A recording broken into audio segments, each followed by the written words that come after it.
Amigos, nos acompaña hoy en esta consulta el doctor Luis Ortega Pineda. El doctor Ortega Pineda es psiquiatra infanto-juvenil, una especialidad difícil por aquello de psiquiatría infantil y psiquiatría de adolescentes, de jóvenes. Y le damos la bienvenida a Consulta Participativa con la expectativa de que los jóvenes, los adolescentes mayormente queden, doctor, un poco orientados. Bienvenido a Consulta Participativa, doctor. No, la verdad que gracias de nuevo por la invitación. Es importantísimo estos temas que ustedes están divulgando, ¿no? Porque es un tema de que todo el mundo está hablando de salud mental, pero al final no concretizamos con qué hacer para mejorar la salud mental y más que todo, los cerebros hay que modificarlo en la niñez y en la adolescencia. Mucho, mientras más tarde comencemos a trabajar con un cerebro, un estado mental alterado, es mucho más difícil la modificación. Entonces, estos temas son importantes siempre abordarlo desde una perspectiva pragmática y desde una perspectiva que realmente impacte a la población. Así es, doctor, justamente como usted lo describe. Y es por esto que, como hablábamos, lo difícil del tema de la psiquiatría en ambas etapas, la infantilidad y la adolescencia, los jóvenes, los adolescentes. Vamos a comenzar con la infantil, doctor, que es aquella donde ustedes, los psiquiatras, no cuentan mucho con la expresión directa del paciente. Doctor, Claro. los avances en la psiquiatría infantil, ¿por dónde andan? Mira, hay temas como muy de moda y algunas cosas hemos avanzado. Los temas del neurodesarrollo son un tema que está en la palestra, ¿no? Que han aumentado. Cuando hablo de temas de neurodesarrollo, estoy hablando de los diagnósticos de déficit de atención, lo que tiene que ver con el autismo. Fíjense cómo en otros países, en Estados Unidos específicamente, ya hablan de, primero hay un debate sobre la asociación de la acetaminofén y las causas de autismo. Hace poco, recientemente, hicieron otro estudio y lo desvincularon. El nuevo tratamiento. Esos temas han ido evolucionando y aunque tal vez no estamos totalmente de acuerdo en la forma en cómo se está comunicando las cosas, por lo menos está teniendo avances y están poniéndose en la palestra estas patologías que antes eran de guardarlas, ¿no? Ustedes saben que el pueblo dominicano, un niño con autismo, primero era que iba a arreglarse solo, que él iba a hablar cuando tenía que hablar.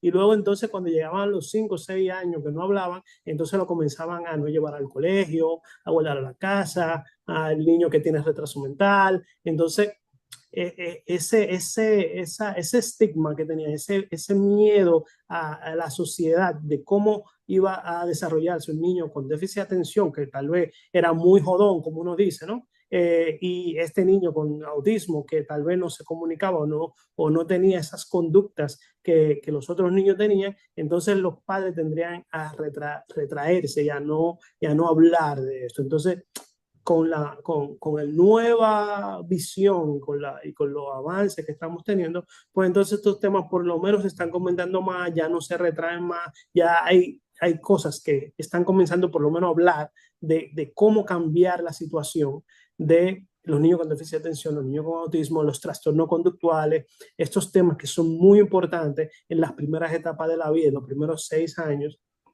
de poder diagnosticarlo y de poder comenzarlo a tratar, porque no siempre lo vamos a tratar con medicamentos, pero tenemos que comenzar a tratar a estos pacientes psicológicamente y terapéuticamente para hacer esas modificaciones del cerebro.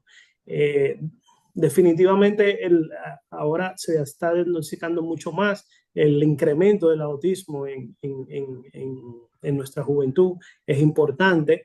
Sabemos que tiene que ver con el diagnóstico, pero también tiene que haber algún factor externo que está haciendo que se aumente. Doctor, y como usted bien señala, usted menciona muy acertadamente y por experiencia el asunto del autismo, es que el hecho de que hoy día esto esté centrándose en los avances en la neurobiología, doctor. Eso es fundamental porque usted lo señala. Antes un niño autista se venía a dar cuenta la familia o él mismo que ya Ujú. casi siendo un adolescente, doctor. Claro, claro. Pero ahora, doctor, también el asunto de los diagnósticos tempranos, la neurobiología, Ujú, ujú. doctor, los tratamientos basados en evidencias en el infante, en el niño, Claro, todas esas claro. cosas se están convirtiendo en herramientas para el difícil desempeño de ustedes, los psiquiatras infantiles, infantos juveniles. Fíjense Doctor, cómo se ha incrementado los problemas del habla. Muchos y eso es un tema. La gente cree que todo el que no, los niños que no hablan es autista y no es así. Pero ahora con el uso de las pantallas tan temprana edad hace que se retrasen mucho los niños en hablar, porque no tienen la necesidad. Ellos están interactuando con algo que no le da retroalimentación, por lo tanto ellos no tienen que hablar. Y vemos niños que no tienen autismo, que no tienen déficit de atención, que hablan a los 3, a los 4, a los 5 años. Y eso es un tema importante que tenemos que comenzar a regular. así es, doctor, y el asunto de el tratamiento integral. Doctor, el asunto del tratamiento de la epilepsia pediátrica, doctor. Claro, claro, y eso es importantísimo que usted lo diga, eso es vital, porque la interacción entre el psiquiatra infantil, el pediatra, el neurólogo, tiene que ser uno a el gastroenterólogo infantil. La parte gástrica es muy importante en los niños para desarrollar el cerebro, y esto no lo tenemos en cuenta. El equipo de nosotros, aquí en Psiquics, hay un nutricionista, hay un gastro, hay un pediatra, hay un incluso tenemos asociación con neurólogos, porque tiene que ser holístico todo el desarrollo del niño. Y hemos visto los mayores resultados cuando todos intervenimos y en nuestra expertise hacemos lo que tenemos que hacer con los niños. Doctor, en el caso de los niños, ¿cuáles son estos trastornos, estas enfermedades mentales más comunes en el caso de los niños?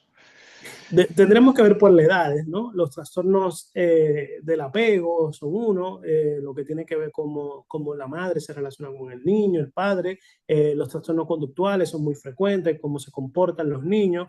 Ya cuando nos vamos más a lo que no es tanto psicológico y más a lo médico, pues están los trastornos de neurodesarrollo, como el déficit de atención, es muy frecuente verlo, los trastornos de ansiedad, los niños le dan ansiedad. Los niños les da estrés y eso no lo entienden los padres.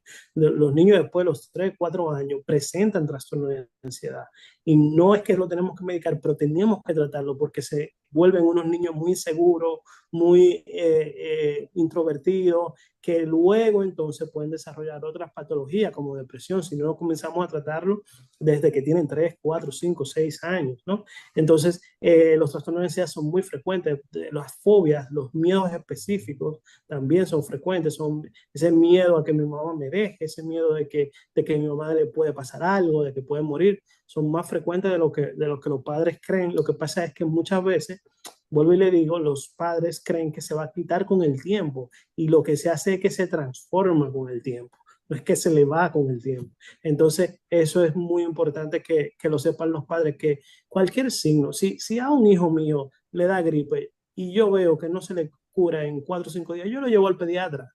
Pues entonces hagamos lo mismo con el psiquiatra. Si nosotros vemos una conducta diferente, importante, es mejor que vayan al psiquiatra o al psicólogo y le digan, no, eso es totalmente normal, no se preocupen, eso es parte de la evolución, a que nos quedemos con esa duda y una cosa que se puede resolver tal vez muy fácil, agrandarla y luego entonces tener una dificultad en el tratamiento de esos pacientes.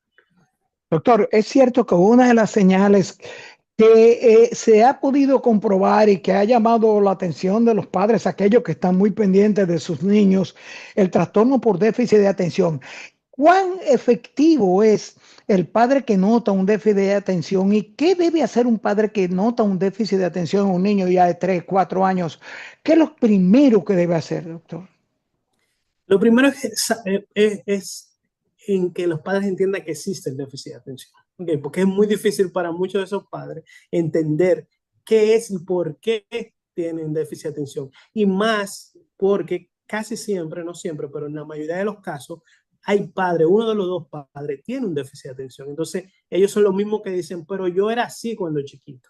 Y miren cómo yo soy. Yo soy un ingeniero, yo soy un abogado, yo soy un médico y no me ha pasado nada. Lo que no terminan de entender los padres es que si lo hubiesen tratado ese déficit de atención con o sin fármaco, a la edad temprana, ellos no fueran un ingeniero de aquí, ellos fueron un ingeniero internacional porque la capacidad le hubiera triplicado lo que tiene ahora. Entonces, ellos no entienden que ellos están más limitados, aunque estén bien, por no tratar el déficit de atención que por tratarlo. Entonces, nosotros como padres tenemos que brindarle todas las herramientas posibles a nuestros hijos. Y si vemos que un niño tiene dificultad para concentrarse, tiene mucha impulsividad, tiene mucha hiperactividad, mucho más de lo que debería, y más si yo era así, que probablemente también sea un déficit de atención, pues entonces llevémoslo, démosle la oportunidad de tener algún tratamiento, alguna mejoría. Y yo siempre le digo a mis padres, si tú quieres que sea, ¿qué tú quieres que sea? ¿El presidente o un diputado? Esa es la diferencia. El diputado va a ser el que no tratamos, el presidente va a ser el que le damos todos los tratamientos y las habilidades posibles. Doctor, y en el caso ejemplo, y los abuelos lo hemos visto y los vemos, estos niños que hoy te saludan con abrazo y beso y mañana cuando tú lo vas a ver no quieren verte, se voltean, estos niños que ignoran la presencia de aquellos que son los que más lo motivan. Cuando un niño comienza en esa situación, doctor, y el padre comienza a decir, ese muchacho es de un carácter raro, ese muchacho es venático.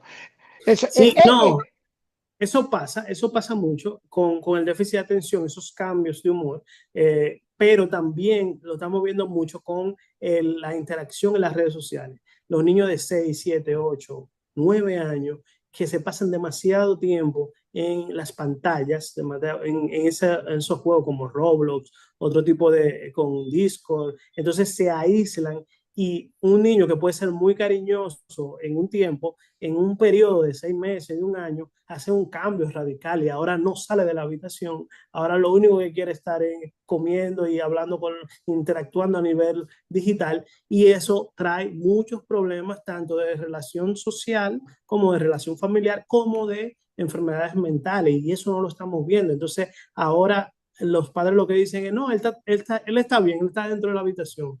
No está bien que esté dentro de la habitación todo el tiempo. O sea, hemos cambiado al niño no sale, a el niño solamente está dentro de la habitación. Y la verdad es que estamos muy preocupados a nivel de la comunidad de salud mental, especialmente los psiquiatras, de la pandemia que ya sabíamos que iba a venir y que ya está, el presente ya lo está demostrando, y las consecuencias que estamos viendo en los niños y los adolescentes que tienen todo este tiempo de pantalla. Doctor, en niños como hablábamos, 1, 2, 3, 4 años, ese niño donde más se aplica la evaluación psiquiátrica comprensiva.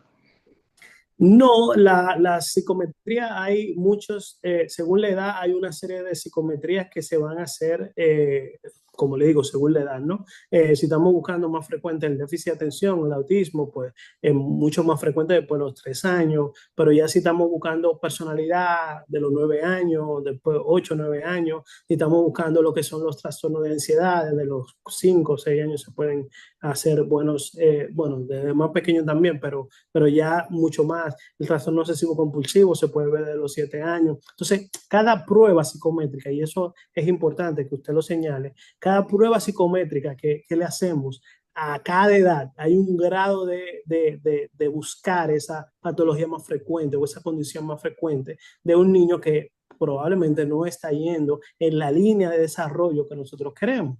Entonces, yo creo que debemos ver en qué edad estamos presentándonos para ser lo más frecuente. Y el A2, por ejemplo, que se utiliza mucho después de los 3 años, 2 años y medio, para poder diagnosticar los trastornos de desarrollo, yo creo que es una de las pruebas más utilizadas, ¿no? Además del árbol y una serie de pruebas psicológicas que se hacen. Doctor, en niños de 2, 3 años, la evaluación psiquiátrica, el niño que no puede responder preguntas, el niño que se sustrae, el niño que usted no puede hablarle con la expectativa de que le entienda como podría hacerlo un adulto o un adolescente. ¿Cuáles son los métodos que más usan ustedes, los psiquiatras infantiles, para poder compenetrarse y poder penetrar, si así se puede decir, en ese niño? Sí, eso es muy interesante que usted lo pregunte, porque eso mismo me preguntan los padres, pero la verdad es que no hay un secreto como muy importante. Yo personalmente lo primero es que no lo trato como más pequeño de lo que real son. Hablo las cosas muy claras con ellos, dependiendo de la edad, claro, pero sabiendo que es una persona que tengo al frente y que no puedo subestimar su inteligencia, no puedo subestimar lo que viene a ser. Y claro, tengo que buscar esa empatía, esa forma en que él tenga confianza en que yo no voy a hacer algo en perjuicio de él. Y eso es, por ejemplo, contar alguna información que él no me dé permiso y que no pueda yo entregarle a los padres, porque lo único que un psiquiatra, aunque sean niños por debajo de 12, de 13 años, lo único que nosotros tenemos que decir obligatoriamente es si el niño se quiere suicidar o si el niño está consumiendo algún droga, ¿no? O si fue algún tipo de alteración, algún delito, ¿no? Algún delito tenemos que comunicárselo a los padres. Pero si no es un delito, si no es un delito a nivel legal, pues entonces tenemos que manejarnos con el paciente y hacer que él sea el que lo cuente a los padres. Eso es importante y eso entonces no vulnera su confianza. Vuelvo y le digo, no hay un secreto, la verdad es que uno va aprendiendo con el tiempo, no es lo mismo cuando yo comencé hace 13 años a ver el primer niño que ahora, ¿no? Que cuando veo al niño ahora se me hace mucho más cómodo porque yo probablemente tengo un arsenal de formas. Además que como psiquiatra infantil debemos estar actualizados con lo que yo hago. Y déjenme decirle que eso es un trabajo, porque yo tengo que estar actualizado de la jerga, de lo que, de la red social que está usando. Imagínense, a mí no me encanta ver TikTok y tengo que ver TikTok, que no me encanta usar Discord y tengo que aprender a usar Discord, no sé, porque tengo que tener esa conexión, porque cuando ellos me hablan, la jerga que ellos me hablan, si yo tengo que estar preguntándole qué significa cada cosa que me dicen, me va a decir, no, pero este tipo no sabe de qué estamos hablando. Entonces, independientemente, tengo algunas veces problemas con la jerga, porque para mí es imposible estudiar, tener pacientes y además está actualizado con lo como hablan los chicos, pero necesariamente yo siempre estoy tratando de tener esa interacción, de tener esa comunicación con los adolescentes y los niños para poder hablar con ellos.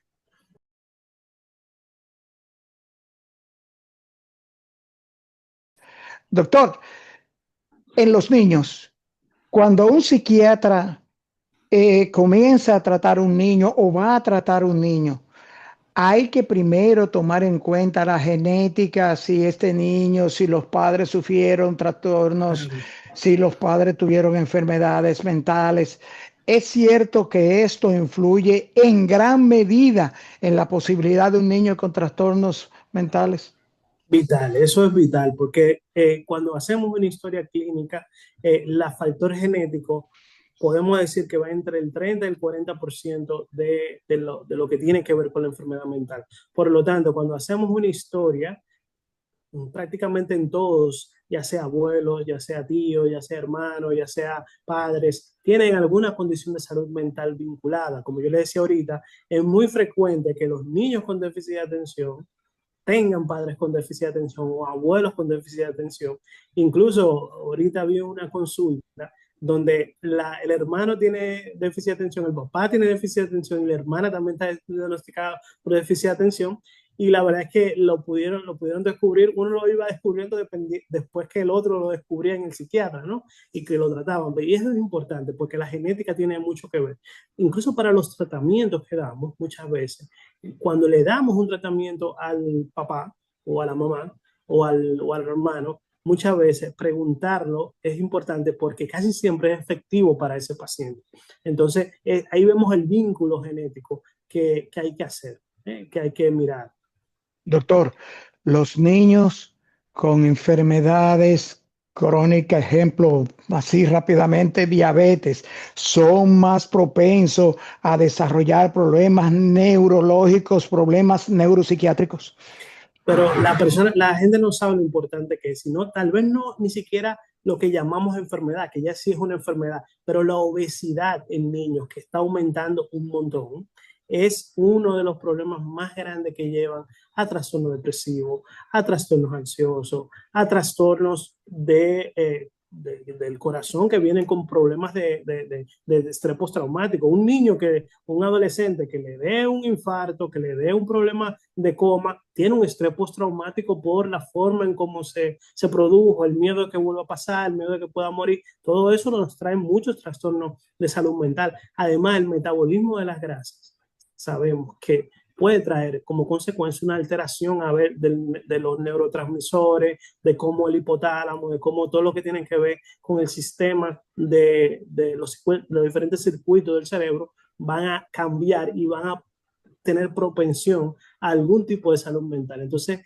el control metabólico, el control de las grasas, el control del azúcar, el control de alguna enfermedad reumatológica es importantísimo de por qué le va a dar una alteración de salud mental. Doctor, los adolescentes, doctor, la otra parte gran difícil a nuestro juicio de ustedes, los psiquiatras, los especialistas, tratar.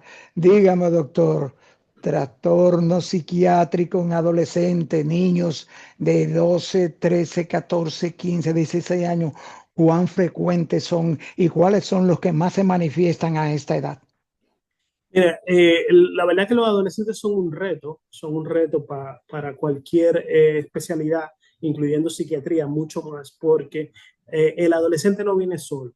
Yo no he tenido un solo paciente que venga solo, viene con una mochilita. La mochilita son los padres. Entonces, los padres regularmente no entienden que son parte del problema. Van a ser parte de la solución, pero son parte del problema. Entonces, no terminan de entablarse en el tratamiento. Las patologías más frecuentes del adolescente, pues están los trastornos de ansiedad, los trastornos depresivos, los trastornos de personalidad son muy frecuentes, tanto los trastornos límites, los trastornos histriónicos, los trastornos narcisistas, los trastornos antisociales. Hay que ver que hay muchas condiciones que creemos que son normales en el adolescente y por no llevarlo a tiempo, porque si nosotros podemos trabajar con un trastorno de personalidad a los 10, 11, 12 años, no es lo mismo que trabajarlo a los 18, a los 20 años. O sea, es mucho más fácil hacer esos cambios estructurales, esos cambios de función a nivel de los adolescentes cuando se presenta el problema, que hacerlo 10 años después, 8 años después cuando viene. Entonces los padres no terminan de entender que el tiempo en la adolescencia es vital porque nosotros estamos en constante cambio del cerebro y es el mejor momento si vamos a hacer algún cambio de su personalidad, algunas herramientas de resiliencia, es mucho mejor cuando lo podemos hacer en esa plasticidad cerebral que ya después de los 25 años, después de los 20 años, donde ya esa plasticidad no es tan grande. Entonces, los trastornos de ansiedad, los trastornos depresivos, los trastornos psicóticos, el trastorno bipolar también es frecuente que se presente en la adolescencia. Esas son las causas más frecuentes de enfermedades mentales. Los trastornos conductuales son muy frecuentes. Hay un fenómeno que ha aumentado mucho que se llama cutting, que es cortarse a esas chicas que se cortan, que en los colegios, que mucho tiene que ver con las redes sociales también. Ese aislamiento de las redes sociales, lo que estábamos hablando ahorita. Aquí la mayoría de adolescentes que yo, bueno, no puedo decir la mayoría, pero el 50% de los adolescentes que yo veo prácticamente se quedan en su habitación y no salen y salen de vez en cuando a buscar comida y después al colegio y vuelven a su habitación y no hay forma de que los padres tengan una interacción con él, no hay forma de que nadie más que no sea la computadora, el celular y la televisión, algunos tengan interacción con él. Entonces, eso va a traer un problema de habilidades adaptativas, va a traer un problema de socialización, va a traer un problema de natalidad, porque no está teniendo habilidades para tener una relación con su par. Y por lo tanto, cuando le toque tener novia a los 18, a los 20 años, pues le va a ser dificultoso. Y muchos de ellos van a optar por no tener descendencia. Por lo tanto, la población probablemente en algún momento, si seguimos como vamos, va a comenzar a disminuir. Entonces, no estamos viendo la perspectiva a largo plazo del problema. Doctor, usted menciona las redes sociales. Qué bien, doctor, que usted lo menciona, porque pensamos entonces también en el asunto de que las redes sociales pueden conducir a trastornos inducidos. Este boom de información, esta cantidad de información, esta cantidad de desinformación dentro de las redes sociales, doctor. El asunto de la inducción a las drogas, estupefacientes, a conductas no mencionables ni siquiera en el aire de adolescentes y preadolescentes. ¿Cuán difícil, doctor? ¿Cómo hace el psiquiatra para tratar a los padres? Porque tengo entendido que en este caso los padres también deben ser tratados, doctor. Deben de ser tratados. Ahora, como le decía ahorita, tratar a un adolescente sin tratar a los padres tiene un éxito muy bajo, muy difícil que pueda mejorar el adolescente. ¿Qué es importante saber? Que las redes sociales son una herramienta y como cualquier, vamos a decir, arma de fuego, si la sabemos usar, pues va a ser una ayuda, va a poder incluso ayudar emocionalmente, pero lamentablemente como la estamos usando, la está haciendo un deterioro y está haciendo más un daño que lo que está haciendo un beneficio en los adolescentes especialmente. ¿Qué tenemos que hacer? Tenemos que tener en cuenta de que las redes sociales están ahí y no se le puede tal vez quitar totalmente a los adolescentes, pero definitivamente hay que hacer una auditoría y hay que estar pendiente de las redes sociales. No puede ser que un adolescente pase meses, semanas, años incluso, todo el tiempo con las redes sociales y nosotros no tengamos el acceso a las redes sociales, nosotros no nos sentemos a ver qué están haciendo, con quién lo están haciendo, cuándo lo están haciendo y por qué lo están haciendo. Y nosotros simplemente tal vez con el hecho de que están ahí tranquilos y que tal vez miramos de vez en cuando que están haciendo WhatsApp o que están haciendo en Instagram, con eso nos sintamos tranquilos. No, no puede ser así, tiene que ser un esfuerzo, tiene que ser un compromiso del padre estar pendiente de esto, porque como usted dice, el tema del aumento del consumo de sustancias, incluso el vape, que es muy frecuente ahora, que nos está dando mucho problema con los adolescentes, que tal vez no la marihuana, ni siquiera pues, en algunas clases sociales, pero sí el uso de estos vapeadores, hay un problema grande porque está aumentando y muchos adolescentes, incluso tengo adolescentes que me dicen es que no lo puedo dejar, yo tengo 2 años usándolo y quisiera dejarlo, pero es que estoy enganchado a esto. Y lo que se llaman las adicciones secas. Esas son un problema muy grande, que son el uso de las imágenes no por en adolescentes, está trayendo problemas de disfunción sexual, el uso frecuente ahora, incluso con el tema de apostar, el tema de la ludopatía en adolescentes. Estamos viendo niños de 12, 13 años jugando en el colegio lo que es la ruleta y número y pelota y son probablemente un niño que no tiene control, un adolescente que no tiene control a esa edad, que tenga acceso, porque eso es lo malo que tienen las redes sociales. Antes tenían que ir a la banca y la banca tenía que dejarte entrar y había un letrero que decía no menores de 18 años. Ahora no, ahora tenemos el acceso en el dispositivo y lo único que tiene que hacer el niño de 13 años es decir, yo soy mayor, ya está. No hay otra cosa que necesite hacer. Entonces, luego que tenemos el problema, luego que, miren, en Argentina, 1 de cada 4 niños, estoy hablando de menos de 15 años, tienen problemas de ludopatía. Estamos hablando ya de Latinoamérica, una cosa muy cerca de nosotros.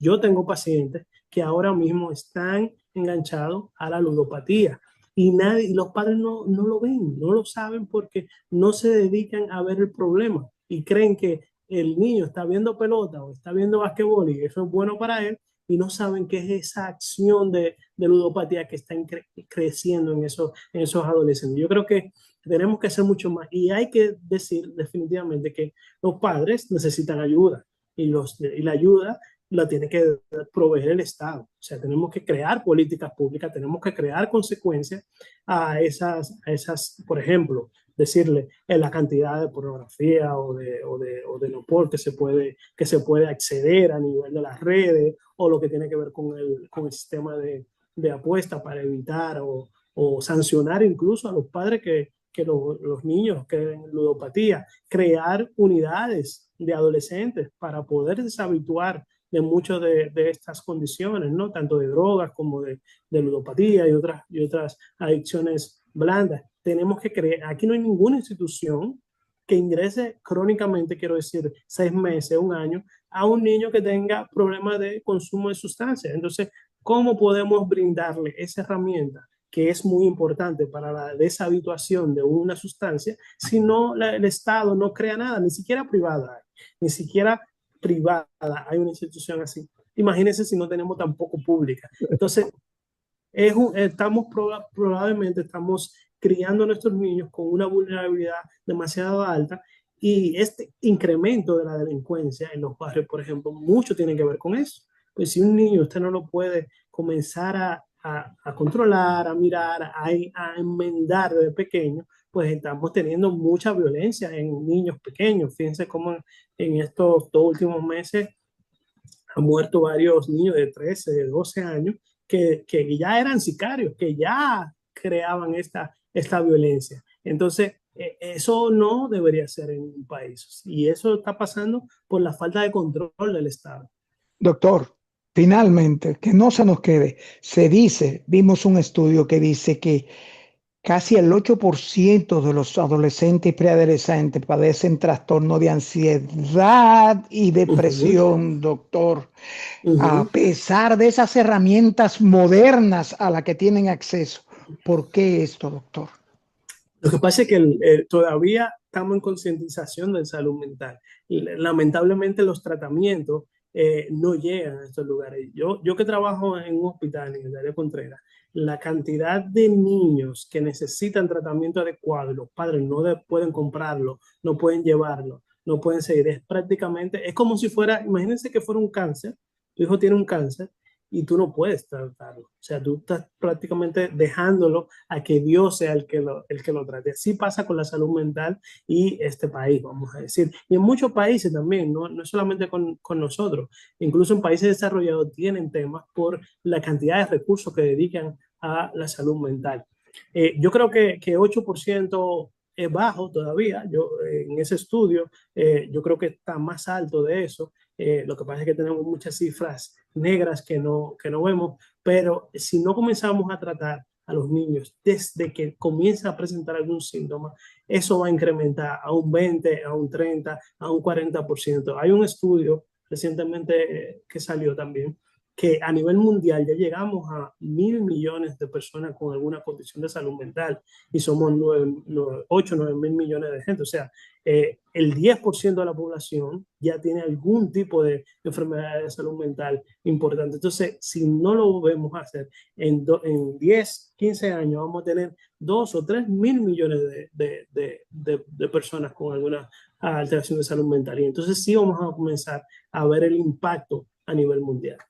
No, doctor, y eso me hace pensar en el aumento de los intentos de suicidio, el aumento de niños en la calle, del adolescente abandonado a su Claro. suerte, del adolescente que perdió el control, perdió la orientación del adolescente, doctor, no debidamente guiado. Y es por eso que yo le pido que para cerrar esta consulta, doctor, usted me le envíe un mensaje, como hablamos de niños preadolescente y adolescente, a los padres, a los tutores, a los responsables de guiar con su ejemplo, su conducta y justamente la forma en que se comunican y tratan a sus hijos o a sus niños.